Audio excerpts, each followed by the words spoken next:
کراچی سے ایک بہن کا خط ہے، کہتی ہیں ایک بات پوچھنا چاہتی ہوں کہ خدا کی رضا کس طرح تلاش کی جاتی ہے؟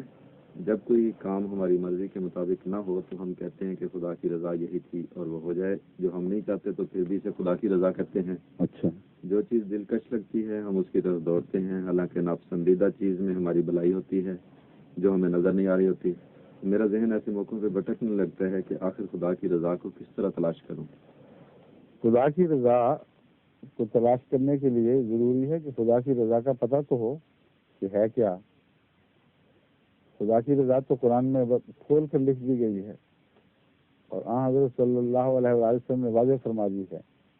اللہ تعالیٰ کی صفات کا جو ذکر قرآن کریم میں ملتا ہے اس پر غور کریں تو اللہ کی رضا ظاہر و باہر ہو جاتی ہے کہ کیا چاہتا ہے، خود کیا ہے۔ یہ مضمون میں نے بارہا اپنے خطبات میں بھی بیان کیے ہیں۔ یہ موقع ایسا نہیں کہ تفصیل سے ان سارے مضامین کو بیان کروں، گھنٹوں مسلسل اس پر گفتگو ہو چکی ہے، تو آپ ان کو غور سے سن لیجئے۔ اور اگر نہیں تو ایک مختصر بات میں یہ کہوں گا کہ اللہ تعالیٰ نے انسان کو فطرت پر پیدا فرمایا ہے، فطرت اللہ الذی فطر الناس علیہا۔ اس کا بہت سے مفسرین یہ ترجمہ کرتے ہیں کہ اللہ نے جو فطرت پیدا کی ہے اس پر بنایا ہے، لیکن بائبل کے حوالے سے اور بعض دیگر مذہبی کتب کے حوالے سے یہ اندازہ ہوتا ہے کہ وہاں اس مضمون کو اور طرح پیش کیا گیا تھا۔ وہاں اس طرح کہ اللہ کی فطرت پر انسان کو پیدا کیا گیا ہے، اور میرا ذاتی رجحان بھی زیادہ تر اسی طرف ہے۔ اللہ کی فطرت کے مراد یہ نہیں ہے کہ نعوذ باللہ من ذالک تمام تر خدا بندے میں جلوہ گر ہو جاتا ہے، وہ تو غیر محدود ہے، وہ تو سب کا سب ایک محدود ذات میں جلوہ گر نہیں ہو سکتا۔ مگر آپ غور کر کے دیکھیں، اپنی فطرت میں ڈوب کر دیکھیں، آپ کو ہر جگہ فطرت اللہ ہی نظر آئے گی۔ اللہ کی فطرت کیا ہے؟ وہ رحمان ہے، وہ رحیم ہے، وہ بعض دفعہ منتقم بھی ہو جاتا ہے، کبھی جبار دکھائی دیتا ہے، کبھی رؤوف الرحیم نظر آتا ہے، رب العالمین ہے، مالک یوم الدین ہے۔ تو یہ اگر فطرت نہیں ہے تو اور فطرت کیا ہے؟ اور آپ کے اندر یہ سب باتیں موجود ہیں، مالکیت بھی ہے، رحمانیت بھی ہے، رحیمیت بھی ہے۔ صرف ایک زائد چیز آپ میں ہے کہ خدا تعالیٰ کی فطرت میں کہیں کوئی ایسا سایہ نہیں جو اس کی فطرت کو مبہم کر دے اور اس پر ایک اندھیرا سا ڈال دے۔ انسان نے اپنے سامنے خود ایسی روکیں بنا رکھی ہیں کہ خدا کی فطرت کا نور جو اس کے اندر بھی وضعیت ہے، باہر سے بھی آتا ہے، وہ اس کے رستے میں حائل ہوتا چلا جاتا ہے۔ اور ایسی صورت میں اس نے روکیں کھڑی کی ہیں، جس طرح بعض دفعہ شہر میں جب ہنگامے ہوں، پولیس حملے کرتی ہے، فوج آتی ہے، تو محلے والے روکیں کھڑی کر دیتے ہیں۔ کراچی میں بہت ہوتا ہے اس طرح۔ تو یہاں یہ الٹا قصہ ہے کہ رحمت کے ڈر سے روکیں کھڑی کی جاتی ہیں، بجائے اس کے کہ پکڑ کے اور عذاب کے ڈر سے روکیں کھڑی کی جائیں۔ رحمت سے ڈرتے ہیں، اللہ کی فضل سے ڈرتے ہیں، اس کی فطرت سے ڈرتے ہیں، اس کی صفات حسنہ سے ڈرتے ہیں۔ اور اس لیے نفس کے اندر کئی قسم کی روکیں ہیں، یہاں تک کہ بعض دفعہ ایک انسان رحمان نہیں رہتا، رحیم نہیں رہتا، رؤوف نہیں رہتا، رحیم نہیں رہتا، رب نہیں بن سکتا، اس کا دل شقی ہو جاتا ہے۔ وہی پتھر والی بات کہ پتھر دل ہو جاتا ہے۔ تو فطرت پر پیدا کیا کا مطلب یہ ہے کہ انسان کی معصوم بچے کی پیدائش ان تمام صفات کا مظہر ہے جن صفات کو خدا تعالیٰ نے انسان میں ظاہر کرنے کا فیصلہ فرمایا تھا۔ ان تمام صفات کی مظہر ہے جن کو ہم آدم کی تخلیق سے پہلے ہی انسان کے بلو پرنٹ میں دیکھتے ہیں۔ یعنی خدا تعالیٰ نے یہ فیصلہ فرمایا کہ میری یہ صفات ہیں جن پر میں ایک تخلیق کروں گا، اور ان سب صفات میں فرشتے شامل نہیں ہیں۔ ان صفات میں ایک یہ صفت بھی ہے کہ ہم جو چاہیں کریں، چاہیں تو روکی کھڑی کر دیں تو کر لیں بے شک، چاہیں تو خدا کی بات صفات سے تعلق کاٹ لیں ان کے موجود ہونے کے باوجود ان کو اس طرح کا لازم کر دیں کہ وہ رفتہ رفتہ مرنے شروع ہو جائیں. مثلا ایک انسان کو چلنے پھرنے کی طاقت کے لیے عضلات مہیا فرمائے گئے ہیں. ہر حرکت کے لیے انگلیوں کی ہو، ہاتھوں کی ہو، ٹانگوں کی ہو، سر کی ہو، آنکھوں کی ہو، اللہ تعالیٰ نے عضلات مہیا کی ہیں. اگر ایک حرکت روک لی جائے، مثلا بعض دفعہ پلسٹر کر کے ہاتھ کو سیدھا کر دیا جاتا ہے، اور اگر 2-3 مہینے مسلسل اسی حالت میں ہاتھ یوں اکڑا رہے گا تو رفتہ رفتہ ان مسل میں ہاتھ ہلانے کی طاقت نہیں رہے گی.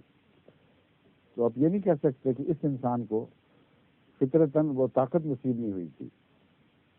یہ کہہ سکتے ہیں کہ اس بد نصیب نے خود یا مجبوری سے اس طاقت کو ظاہر کر دیا.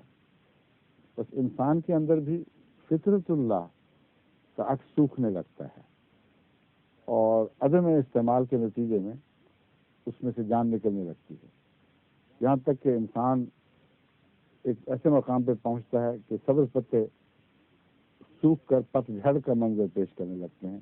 سب اچھی باتیں اس سے اتر کر منتشر ہونے لگتی ہیں. یہ ہے اللہ تعالیٰ کی رضا کو سمجھنے کا طریق کہ اپنی فطرت پر غور کرو، اور جو باتیں فطرت میں اللہ تعالیٰ کی صفات کے طور پر پاتے ہو ان سے پیار کرو. اگر ان سے پیار کرو گے تو رضا ہی رضا ہے. اور رضا کس کو کہتے ہیں؟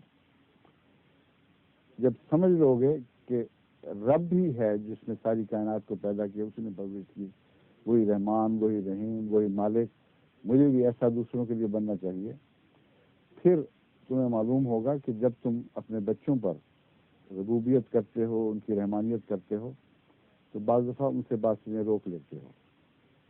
بعض امیر ماں باپ بے حد دولت مند ہونے کے باوجود اس کے کہ وہ جانتے ہیں کہ یہ بچہ جس کو میں پیسے دے سکتا ہوں یہ اپنی دلی مرادیں پوری کرے گا، اپنے ہاتھ روک لیتے ہیں، اس لیے کہ وہ صرف غنی ہی نہیں بلکہ وہ حکیم بھی ہیں، حکمت سے بات سوچنے والے ہیں.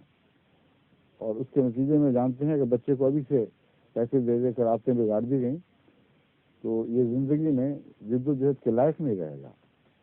اس کو مفت کا مال جو ماں باپ سے ملتا ہے وہ استعمال کر کر کے رفتہ رفتہ یہ نہیں پتہ ہوگا کہ کمایا کیسے جاتا ہے اور اس کی قدر کیا ہے.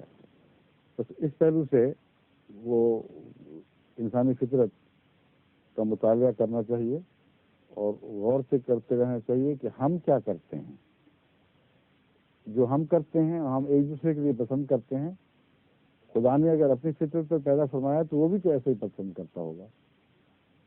شرط یہ ہے کہ اپنی فطرت کو خدا کی فطرت کے ساتھ ہم مزاج رکھنے کے لیے جس کوشش اور حفاظت کی ضرورت ہے وہ آپ کا فرض ہے. یہ مراد نہیں کہ اپنی فطرت بدل چکے ہو، مسخ ہو چکی ہو، اور پھر کہیں کہ اسی فطرت پر جو آپ نے مسخ کر دی ہے اللہ آپ سے راضی ہو. یہ نہیں ہوگا. خدا کی عطا کردہ فطرت جو بچپن میں ایک معصوم بچے کے طور پر آپ نے اس طرح آپ کو عطا فرمائی کہ ماں کے پیٹ سے وہ فطرت لے کر باہر آئے، اس کی حفاظت کریں، پھر اس پر غور کریں. آپ کو معلوم ہوگا کہ کہاں آپ ہاتھ روکتے ہیں تو وہ نہ کنجوسی ہے نہ غضب ہے بلکہ اس میں کچھ مفاد وابستہ ہے. پھر آپ بچے کو اسکول جانے پر مجبور کرتے ہیں، روتا پیٹتا ماریں کھاتا، کہتے ہیں نہیں میں بھیج بھی چھوڑنا. بعض مائیں زیادہ سختی کر جاتی ہیں. وہ کیوں کرتے ہیں؟ بچے کو تو اپنی بھلائی اس میں نظر نہیں آ رہی، پھر بھی وہ آپ سے راضی رہتا ہے. کیوں رہتا ہے؟ یہی آپ کا سوال ہے کہ میں خدا سے کیسے راضی ہوں. اس شریف بچے کی طرح راضی ہوں جس کو نہیں سمجھ آتی کہ یہ میرے حق میں اچھی چیز ہے لیکن پھر بھی راضی رہتا ہے. اس کی وجہ یہ ہے کہ آپ کا عمومی سلوک جو بچے کے ساتھ پیار کا ہے، اس لیے اس سلوک کی وجہ سے اس کو یقین آپ کی ذات پر ہی ہے. بس اللہ تعالیٰ کی طرف سے جب بعض باتیں قبول نہ ہوں، بعض تکلیف دہ چیزیں پہنچیں جن کی حکمت آپ کو سمجھ نہ آئے، اس صورت میں وہ یقین ہی ہے جو فیصلہ کرے گا کہ آپ خدا کی رضا پر راضی ہیں یا نہیں ہیں.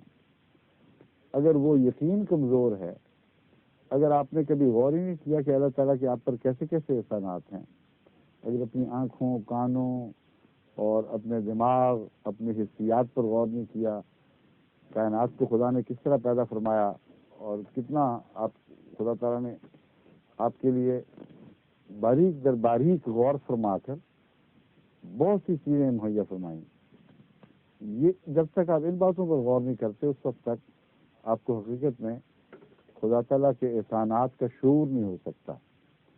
جس طرح ایک بچے کو اپنی ماں کے احسانات کا شعور ہوتا ہے، اس سے بہت زیادہ اللہ کے احسان کے شعور کی ضرورت ہے، اور اس شعور کو حاصل کرنے کے لیے کوئی مشکل کام نہیں ہے، مشکل بات نہیں ہے، تو ہر طرف اللہ کی رحمتیں پھیلی پڑی ہیں، ان پر غور کریں، ان کو دیکھیں۔ خدا سے پیار کرنا ہے تو خدا کے احسانات پر غور کریں، اور اس صورت میں پھر آپ کو اللہ تعالیٰ کے فضل کے ساتھ خدا تعالیٰ کے احسانات پر، اس کی رحمت پر اتنا یقین ہو جائے گا کہ پھر ناممکن ہوگا کہ اس کی طرف سے کسی تلخی پر آپ ناراض ہوں اور یہ مسئلے پوچھتے پھریں یا پوچھتی پھریں کہ اس بات پر ہم خدا سے راضی کیسے رہیں گے، راضی و رضا کیسے رہیں گے۔ اس کی ایک مثال ایک بادشاہ کی مثال ہے، سلطان محمود جو مشہور مسلمان بادشاہ گزرے ہیں، غزنی سے تعلق رکھتے تھے، ان کا ایک بچپن کا ملازم تھا جسے یعنی اس سے بچپن سے انہوں نے پالا تھا، اس کا نام ایاز تھا۔ اس سے ان کو بہت پیار تھا، بہت اس کی قدر کرتے تھے، یہاں تک کہ جب وہ بادشاہ ہوئے تو انہوں نے اسے اپنا معتمد وزیر بنا لیا، جبکہ وہ غلاموں میں سے ایک تھا۔ حالانکہ بڑے بڑے دوسرے صاحب علم، صاحب ذوق، متمول، بااثر، بارسوخ، بلند مرتبہ خاندانوں سے تعلق رکھنے والے دربار میں تھے، ان کی کوئی کمی نہیں تھی۔ تو محمود نے ایاز سے جو اتنا پیار کیا تو اس پر کچھ جیلسی پیدا ہوئی، کچھ لوگ حسد میں مبتلا ہوئے۔ ان کے متعلق کئی روایتیں آتی ہیں۔ ایک روایت جو میں بیان کرنے لگا ہوں یہ بھی اس مضمون کو ظاہر کرتی ہے۔ بعض لوگ شاید یہ کہہ دیں کہ آپ کو یاد نہیں رہا، یہ محمود ایاز کا قصہ نہیں، کسی اور کا تھا، ان بچوں کو چھوڑیں، جس کا بھی ہو یہ ایک سبق آموز واقعہ ہے، بس اس کو اس طور پر لے لیجیے۔ محمود نے، جیسا کہ میں بیان کرنا چاہتا ہوں، ایک دفعہ ایک بہت ہی بظاہر اعلیٰ درجے کا سردہ، جیسے آج کل گرما ہوتا ہے، سردہ اس زمانے میں زیادہ رواج سردوں کا تھا، اس کی ایک کاش محمود کو دی، کیونکہ وہ سب سے موجودہ صدردار میں، اس سے بات شروع ہوئی۔ اس نے وہ کاش رکھی اور بہت ہی مزے لے لے کر ساری کھا گیا، اور ایسا اس کے چہرے پر جذبہ احسان تھا، جھکتا تھا بادشاہ کی طرف، شکریہ کے ساتھ وہ کھاتا چلا گیا۔ اس کے بعد بادشاہ نے دوسری کاش دوسرے موجود کو، جو نمبر 2 پر ان کے بعد آتے تھے، ان کو دی، تو انہوں نے وہ کاش چکھی تھی تو فوراً تھو تھو کرتے ہوئے دربار سے اٹھ کے دوڑے، باہر جا کے تھوکا اور واپس جا کے کہا کہ اتنا گندا، ایسا خبیث قسم کا سردہ، ایسا کڑوا میں نے کبھی نہیں کھایا، یہ دیکھو ذرا یہ کس طرح کھا گیا، مجھے سمجھ نہیں آتی۔ بادشاہ نے اس کو مخاطب کر کے کہا اب تمہیں سمجھ آ گئی ہے کہ یہ مجھے کیوں کہہ رہا ہے، تم کیوں اس کے مقابلے پر دوسرے درجے دے؟ محمود سے پوچھا تم بتاؤ نا کیا بات تھی، تم کیوں کھا گئے؟ ایاز سے، محمود نے ایاز سے پوچھا تم بتاؤ نا، اس کا نہیں، بادشاہ نے پہلے تعارف کرایا یا نہ کرایا، یعنی ایاز سے پوچھوا کر پھر ان کو سمجھایا۔ ایاز نے کہا بادشاہ سلامت، آپ کے ہاتھوں سے ہمیشہ میٹھا کھایا، اتنے احسان کہ گنواؤں تو گنوا نہ سکوں، اور ایک کڑوی کاش آ گئی تو میں کیسا بدبخت ہوتا اگر میں اس پر تھوکتا اور کہتا کہ نہیں ہٹاؤ اس کو، میں تو بدبختوں میں سے نہیں ہوں، مجھ پر آپ کے احسان غالب ہیں۔ اب محمود نے ایاز پر کتنے احسان کیے ہوں گے، جو بھی بادشاہ تھا جس کا بھی آپ بتاتے ہیں تو سر کتنے کر لیے ہوں گے، اللہ کے احسانات تو بے شمار ہیں، ایک ایک سانس پر ایک اللہ کا احسان ہے.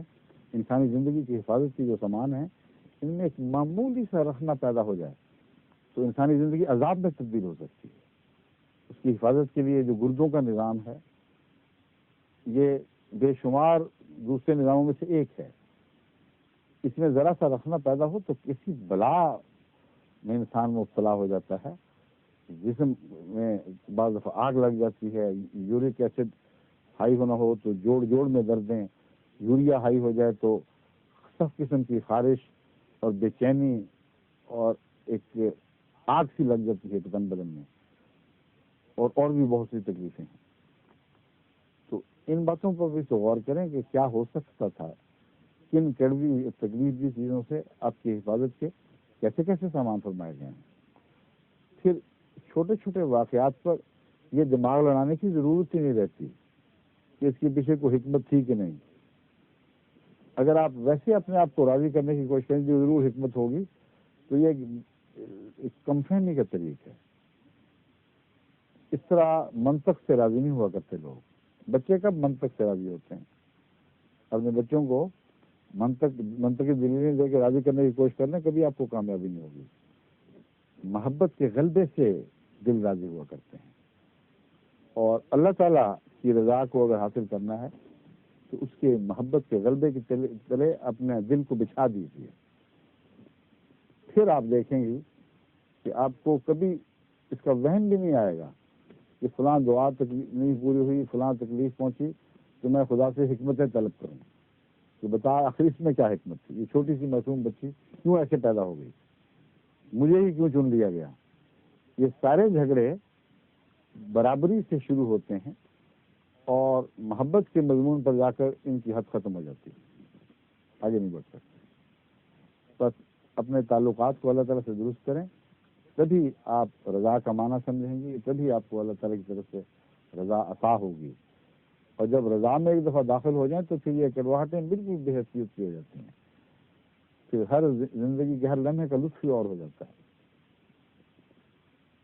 ظہور مہدی آخر